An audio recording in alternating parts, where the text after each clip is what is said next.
Hello, this is Dr. Jeff Kim, and today I'm going to share about the Dosan Ahn Chang lesson, which is one of the pioneers of Korean Americans in the United States of America. Once again, I'm going to be referring to the KSEF website, the Korean American Studies Education Foundation website, going to lesson 2 here. And when I go to lesson 2, here is a lesson on the first Koreatown and the legacy of Dosan Ahn Chang. And so you can see the standards and so forth below. But in addition to that, PowerPoints and lesson ideas as well, which I've had the chance to implement in my classes. So let me go ahead and open this presentation, go to presentation mode, and let's talk about this. I'm mainly going to just go through the presentation and not provide too much commentary. This is primarily to be an overview if you were interested in doing a similar lesson on Dosan Ahn Chang.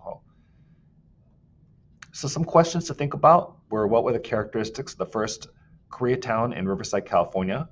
Who was Dosan Ahn Chang? What was life like for immigrant and women workers in the early California citrus industry? What contributions did he make to California and the United States? What contributions did he make to the Korean American community? And what contributions did he make to Korea? So if you go to Riverside today, there's a memorial. This is the memorial of Dosan Ahn Chang. And if you're actually to go to Korea, he's also well known and learned about in schools out there as well. Who is he? Dosan was a Korean independence activist, one of the early leaders of the Korean American immigrant community in the United States. He was born in 1878 in Gangsu Country, Pyongyang Province, in present-day South Pyongyang, which is today North Korea. Remember, during this time, Korea was one nation, and for thousands of years, Korea has been one nation. This idea of a North and South Korea is relatively on the newer end of Korea's history. He immigrated to the United States in 1902. This is one of the very first Korean American immigrants to the United States. In October 1902, Ahn came to San Francisco with his wife Helen Hae-ryung-lee to pursue a better education. They were the first married couple to come from Korea to the United States. So that's another fun fact, fun Korean American fact. He founded the Friendship Society, Chinmok-hae, in 1903, and the first group that was organized exclusively for Koreans in the United States. So this is at the very front end of Korean American immigration to the United States, the first wave. So why settle in Riverside? They experienced anti-Asian attitudes in San Francisco, as you may recall in history. In 1882, the Chinese Exclusion Act was passed, prohibiting folks from China to come to the United States, being excluded after being invited to work on the railroads. But there was a lot of anti-Asian sentiment during that time, and sometimes when you see other Asian Americans, even though they're not necessarily Chinese Americans, sometimes it's hard to tell the difference for some people. Economic opportunities in Riverside due to a large citrus industry. So what was his life like in Riverside? Here's a picture of him picking oranges, and he worked as a migrant farmer. And Koreans also worked as migrant farmers and doing domestic work and cooking and cleaning and yard work. Doing the hard work that was needed for America.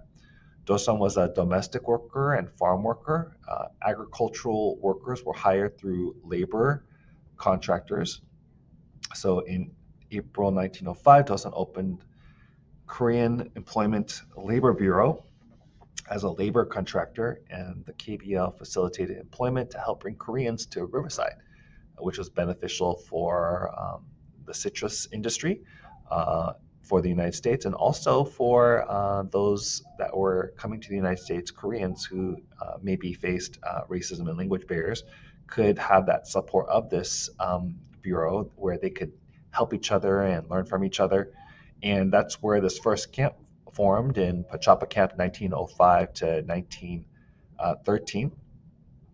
It was the first Korean settlement in the United States, founded by Dosan Ahn Chang. It was self-governing, organized and run by Koreans, and it was a family-based community. Different at the same time than some of the Chinese American communities at the time, because at that time, many of the Chinese American communities were bachelor communities, because Chinese women where many were excluded from coming to the United States. In 1905, the Gongnip Hyopo formed a cooperative organization headquartered in San Francisco. The purpose was promoting democracy and ultimately to have a democratic Korea. And by 1907, about 200 residents lived in Pachapa Camp. So you can see these Koreans and Korean Americans identifying as Korean Americans in Pachapa Camp. But in 1910, Korea would become a colonized nation. But nonetheless, seeking that democracy, which is really interesting because Korea's history under the Joseon dynasty was not necessarily a democracy, it was more of a monarchy. So this must have been the influence of Western nations, including President Wilson's 14 points as well. There's a map here of what Pachapa Camp looked like. And today, if you were to go to Riverside, you would see this sign, this point of cultural interest. So what was life like for early citrus pickers in early California? And so this lesson looks at three different groups. By the way, there were many groups, both Chinese, Korean, Mexican, and women who worked in the California citrus industry. And one of the first activities is actually to look at the similarities and differences of these groups. So look at Koreans, so look at the history of women and Mexicans, and what the experience was like in the citrus industry. And I think what one will see in a lesson like this is a lot of intersectionality, the connections between these different groups. So that's a part of the activity to read the signed articles. It could be kind of a jigsaw where different students read different articles, or it could be where everyone reads the same articles and then creates a common Venn diagram. I know I created a 3-column chart myself where they make lists of characteristics of life as a worker in the California citrus industry between 1900s to 1930, and then they're able to share their thoughts. Dosan's had great efforts. In addition to working hard for the United States in the citrus industry and at Pachapa Camp, also thinking with his mind eye on Korea as well and Korea's independence. So in 1909, Dosan and other Koreans created the Korean National Association, KNA. The goal was to promote Korean independence from Japan. So even though Korea was not officially colonized until 1910, there certainly was tremendous influence by Japan over Korea. China was, chapters were established all across the United States and Mexico. Dosan traveled to Mexico, to China, Russia, England, and the United States to promote Korean independence and set up chapters of the KNA.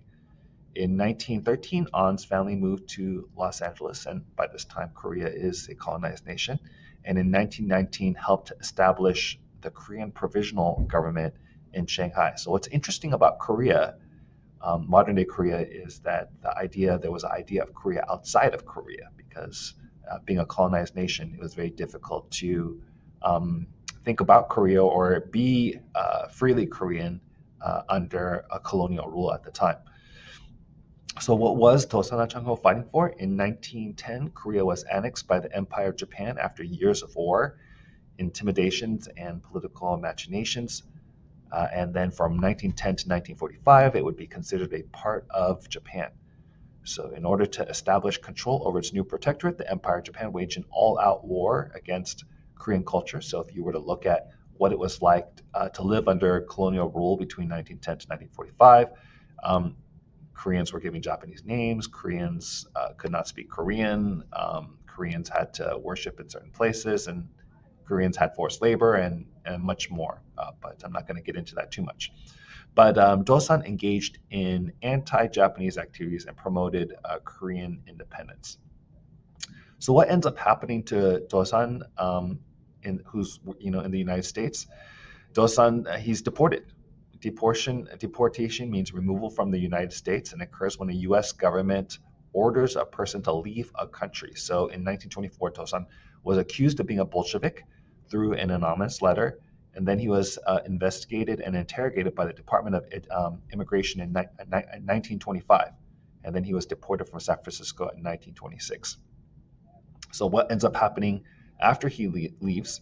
So in 1926, Dosan was deported from the U.S. His family, however, remains in America. He continues to still travel and promote Korean independence until he's accused of anti-Japanese activities. So he's arrested then in 1932 in China, and then from China extradited to Korea, which is still under colonial rule by Japan.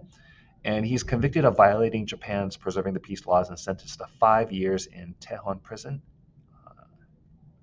Lots of torture and abuse there.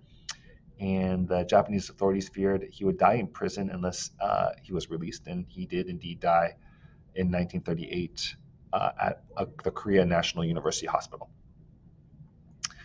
But his family continued to leave a legacy in the United States of America. He had 5 children: Philip, Wilson, Susan, Sora, and Ralph. And 3 of them, Philip, Ralph, and Susan, were in the U.S. Armed Forces during World War II. And then Susan Ann Cuddy was actually the first female gunnery officer in the U.S. Navy ever. And then Philip Ahn was a TV actor. So there weren't too many Korean Americans during this time, or Asian Americans for that matter, but we could see the representation and the legacy of Dosan Ahn Chang's family. Additional legacies include a memorial in Korea. So if you were to go to Korea, you would see a memorial there. Dosan Ahn Chang Interchange Freeway at Harbor and Santa Monica freeways at the southern edge of downtown Los Angeles. There's also that memorial we talked about earlier in Riverside. A U.S. Post Office station is, there's one that's called Dosan Ahn Chang Station. And then also Dosan Ahn Chang's house is actually at USC, which is pretty interesting, I think. So here's some possible activities. So in addition to the Venn diagram, we're looking at the articles, and actually that's primarily where I focused off in my class. And this is just a reminder that even though I'm going to go through some of these activities and the rest of this Google slide, you want to tailor this to work for your class and make it right for your population, your students. So here's a quick write. There are many memorials of Dosan Ahn Chang. Write 4 or 5 minutes of why he's so revered in the United States and Korea. Use these questions to guide your response. Who was Dosan Ahn Chang? What contributions did he make to California and to the United States? What contributions did he make to the Korean American community? What contributions did he make to Korea? Be prepared to submit your quick writes and share your ideas in class. There's some additional summative assessments, which include civic engagement and civic learning and service learning, which I actually value because in my course, I talk about knowing your story, telling your story, listening to one another's story, and then doing something good with your story. So this doing something good is very important and is a tradition that goes all the way back to Dosan Ahn Chang, who's thinking about others. What are some needs in your community? Perceived needs are needs based on what the individual feel their needs are. Expressed needs are defined by the number of individuals who seek help. Absolute needs are deemed universal, like water, food, and shelter, and then relative needs rendered necessary based on equity. So, there are lots of different things. What's an issue or need in your own community? I think this is a great kind of project to do and actually aligns really well with soapbox speeches, where students identify a topic that they care about, and then they talk about it in a civil and thoughtful way, and then they could also do something about it. So topics could include, but not limited to, youth, training, housing, medical, transportation, financial assistance, mentors, and jobs. And once again, when students choose or identify topics, it's not that the teacher's telling them what to do, it's the student identifying something that they're passionate about and the teacher supporting them in whatever passion that the student is interested in. So civic engagement is individual and collective actions designed to identify and address issues of public concern. So students could potentially work individually or together with others. Civic engagement can take many forms, from individual volunteerism to organizational involvement to electoral participation. A lot of people think civic engagement is related to politics and voting and things like that, and it could be, but it could also take so many forms, including community service, civic action, participating in activities such as volunteering to help better the community, civic duty, willing to make a positive contribution to society, civic skills, the ability to be involved in civil society and democracy, social cohesion, a sense of reciprocity, trust, and bonding to others. Once again, these are things that are valuable for young people to learn early so that as they get older, they're able to engage more productively. So the civic engagement project could be working in groups, and then each person or group submitting a report, each student participating in 10 hours of civic engagement. or group members participating in civic engagement, could be synchronous or asynchronous. And then the project gets approved by the instructor and parents. And then there could be an opportunity to showcase it at the school, but they should not compromise required school activities. There's even here like a place where they can kind of choose different things, because sometimes when you ask students, what would you like to do? Sometimes they may not have something ready to go, but if they had a list of things to look at, it would help them to think of different ideas.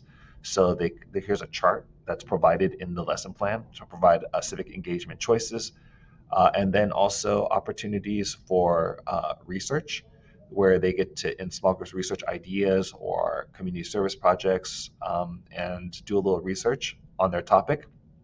And then here's a chart that talks about action, if they need a civic engagement time log to help document what it is that they did. This would also be very good if you're in the state of California for the state seal of civic engagement, where you got to talk about what it is that you did in order to receive that state seal as well. And then a rubric if you wanted to also include that report. So once again, very thankful for some of the scholars who helped build this out, including Dr. Chang, Hannah Brown, Carol Park, to put together the material for this lesson.